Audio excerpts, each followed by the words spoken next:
guys, magandang umaga sa inyo guys. Ngayon ay pupunta tayo sa ating trabaho. Pero ayan, kung makikita nyo, testingin natin kung sulit pa ba ngayong 2024 si GoPro Hero 7 Black. Ayan yung settings natin ngayon, naka-present sa screen. Flash ko na lang, check nyo na lang parang ganyang settings, pero sa akin okay na yan. Pag GoPro Hero 7 nga pala, itong araw ko na siyang ginagamit.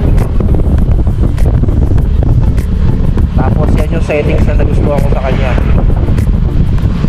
So kung gusto nyo gayahin yan, pwede nyo gayahin yung ganyan settings. Pero ako yan yung gusto ko. Tapos iba rin yung settings ko sa gabi. Mamaya papakita ko sa inyo pag pauwi na kami. So kaya papasok pa lang kami sa trabaho. Yung gamit namin settings guys, tignan mo, naka 2.7K resolution na naka 60 frames per second, tapos naka super wide, tapos naka auto hyper smooth. Kaya ako naririnig yung boses ko, yan yung default mic niya. Wala akong mic na gamit ngayon. Wala pa kasi tayong pambili, pero sunod bibili tayo ng mic para mas maganda yung audio quality natin. Para tayo. Pero ito, taste mo tayo sa ganito. Check nyo na natin kung okay. Maganda ba yung quality ng sounds nito pagkawa ng mic. Medyo mahangin, mas maingay yung mga sasakyan. Ewan ko lang kung nasamawan yung boses ko.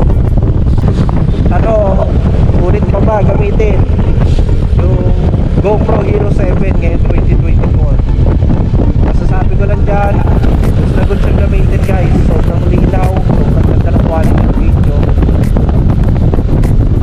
Maganda siya gamitin, lalo pag motovlogging, motor ka, pwede siyang gamitin na dashcam.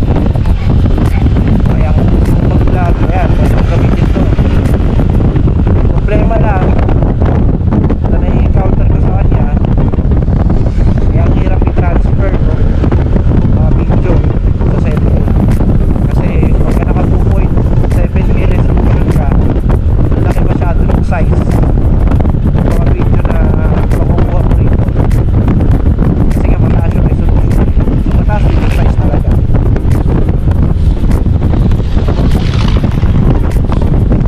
Mahirap, tapos ang bagal niya mag-transfer. May madaling para naman para ma-transfer yung video. Kailangan mo lang talaga ng USB card reader na i-connecta mo rito para mailipat mo sa cellphone yung mga file mo. So hindi ko pa nagagawa kasi wala pa akong gano'n. Kaya tsagaan lang mag-transfer ng file sa cellphone ngayon. Pwede mo siya i-transfer sa GoPro Hero app. Bagal din yun. Pinakamabilis kong paraan ngayon, ginagawa ko, tinatanggal ko yung SD card, nilalagay ko sa laptop ko, tapos doon ko din na-transfer.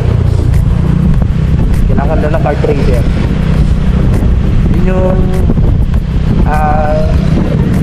hindi masyadong maganda rito pagka magta-take ka ng video. Kahit ka 1080p basta mag-vlog ka lang, mag-video ka lang, malaki na rin yung size ng video. Kaya pag i-transfer mo, kaya pag in-upload mo, tagal niyan kasi sobrang laki ng size. So yun ang binili ko to. Meron siyang dalawang extra battery. Yung isang extra battery niya, replacement battery lang. Tapos yung isa original GoPro battery. Napansin ko lang doon sa battery, hindi ko alam kung gano'n nakatagal yun. Hindi siya malobat guys. So kung pipili kayo nito, dapat meron talaga kayong maraming extra battery. Siguro mga 4, lalong mga second hand lang yan. Pero kung siguro original, baka medyo matagal-tagal. Pero kapag pagka second hand lang, damihan mo na. Kasi ako, yung previous naman nito na nakuha ko sa kanya nung binili ko to, meron siyang charging dock. Doon sa charging dock, pwede hanggang 4 na battery ang i-charge mo ng sabay-sabay. So maganda rin yun, malaking tulong din yun. Since mabilis ka ito malobat, yung battery mo full charge siya 4, hindi goods na rin. Okay na din naman siya sa presyo niya na nakuha ko. Kung gusto niyo bumili nito ng second hand, mas mura syempre pag second hand. Tumingin na lang kayo sa marketplace. Ako doon kasi ako tumingin sa marketplace. Medyo natagalan nga lang ako maghanap kasi lalayo yung mga nagtitinda ng GoPro. Kalimitan na nakikita ko sa marketplace ngayon, mga nagtitinda ng mga GoPro Hero 5, Hero 4, 6 and 7. Puro taga Caloocan. Hindi ko alam kung bakit. Puro taga Caloocan yung titinda. Meron taga South, meron taga North, South Caloocan, North Caloocan. Hindi ko alam kung bakit puro taga North sila. Siguro yung factory ng GoPro. Joke lang. Basta yun guys, tingin na kayo sa marketplace kung gusto nyo na second hand na mga ganito. Kasi pag brand new, medyo pricey pa eh. Meron naman kayo may pinang-brand new siguro nito, Hero 7. Hindi ko lang sure kasi luma na rin to eh. Matagal na rin ano to eh. Ang latest kasi ngayon, di ba, GoPro Hero 12 na. Yung Hero 12 kasi sobrang mahal eh. Hindi natin afford yun. So ito lang yung kaya kong bilhin. Kaya ito lang yung nabili natin sa pera natin. So yun nga, tanong kung sulit pa to sa 2024. Goods na good siya guys. Consider kahit yung Hero 5, Hero 5, 6 5 pataas, okay yan, goods na goods yan. Maganda yung quality ng video nyan.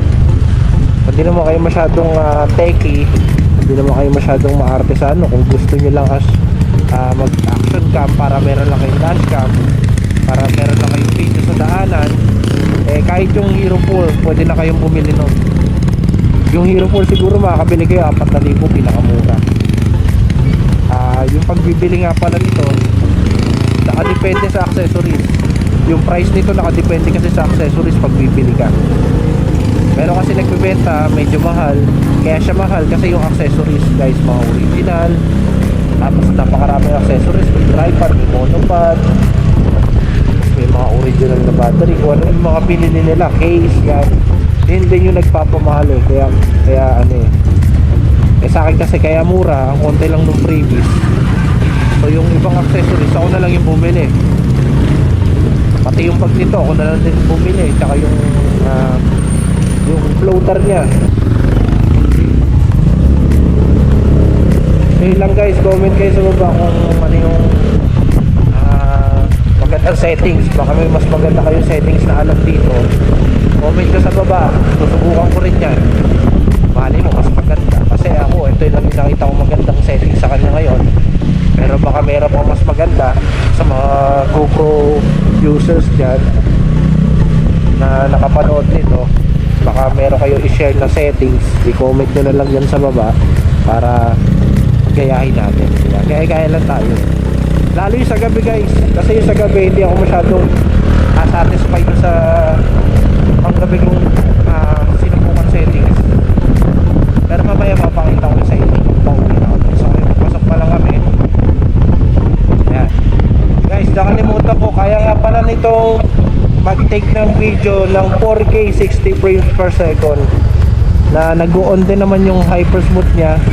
Ang problema, hindi yun ang ginagamit ko guys, kasi nga hindi siya kaya ng cellphone ko. Sa cellphone lang kasi ako nag-edit, pero hindi siya kaya ng cellphone ko, kaya 2K lang. Pinababa ko lang din ng 2K kasi pag 4K masyado na rin mataas yung file size nun.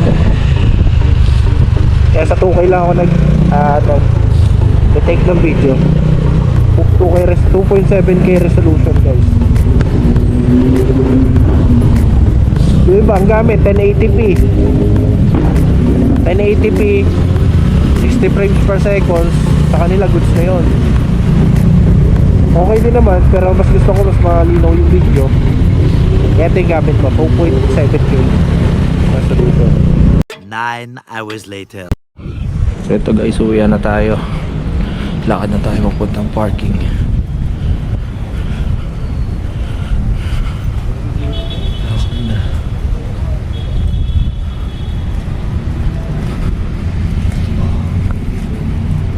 To, check natin yung stabilization niya. Kung sumot ba siya, tatakbo ako.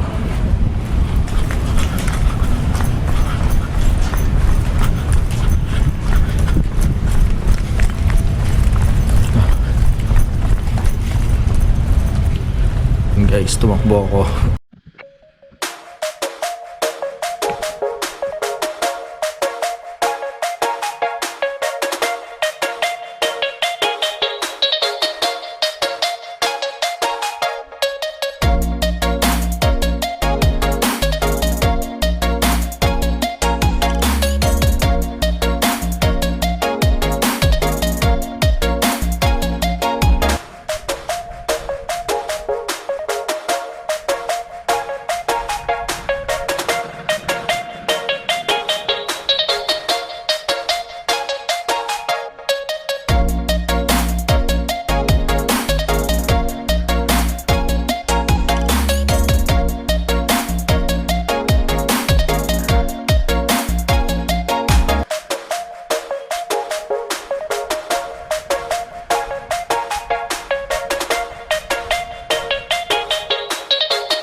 Ayun na nga guys, ito na panggabing settings ng ating GoPro Hero 7.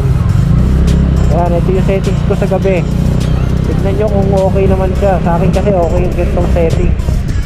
Kung gusto nyo gayahin, pa-flash ko na lang din sa screen yung settings ko sa panggabi dito sa GoPro Hero 7. Ayan, check nyo yung quality kung okay sa inyo. Ganun pa rin naman siya, 2.7K resolution na merong 60 frames per second. Tapos naka-on yung super wide angle at naka-on din yung hyper smooth. So yung other settings, ayan, pinas ko na lang sa screen para makita. Sana maganda rin yung feedback ng mic, naririnig ko ako ng maayos kasi maingay sa kalsada. Ang oras natin ngayon, ito, di pa naman sobrang dilim, maliwaliwanag pa rin naman. Ang oras natin nasa 6:30 na ng gabi. Evening na, di ba? 6 PM. Ayan. So 6:30 ng gabi na tayo guys, medyo maliwaliwanag pa. Ayan, yun yung settings ko sa gabi. Kaya masasabi ko lang, ang GoPro Hero 7 talaga recommended pa rin. Gusto mo talagang gamitin sa pang vlog o kaya pang dashcam sa motor mo, kasi kita mo pa rin naman, malinaw naman siya. It's no good. Baka bili kayo nito ng second hand na mura, swerte nyo. Tingin lang kayo sa marketplace, marami yan. Kahit yung 6, Hero 6, okay na rin yun.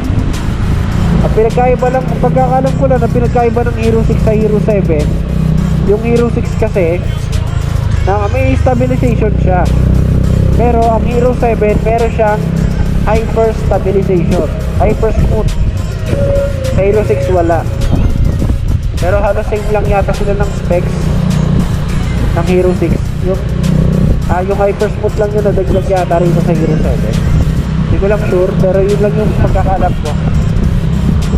Kaya kung bibili kayo ng Hero 6, okay din, wala problema. Kasi kahit di naman ako yung hyper smooth, maganda pa rin naman. Hindi naman siya maalog, hindi naman siya pangit panoorin pagka in-upload mo na. Good pa rin, napakasakot pa rin. Basta mga hero, mga GoPro, magandang action cam talaga. Kahit nga hero 4 lang, yung gamitin mo, yung mabili mo, so okay na, okay pa rin. So yeah, ito, madilig-dilig to. Mag-alas 7 na din kasi eh.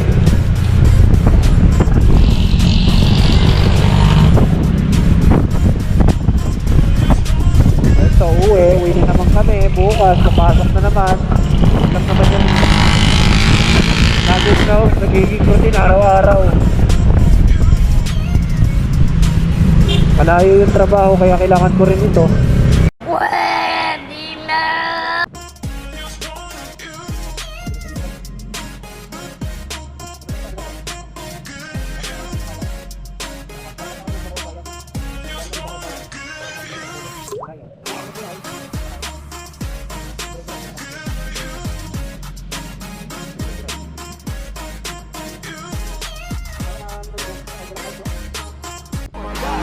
I'm an icon, man. Ain't no girl about a 10. I should fuck her in the Benz.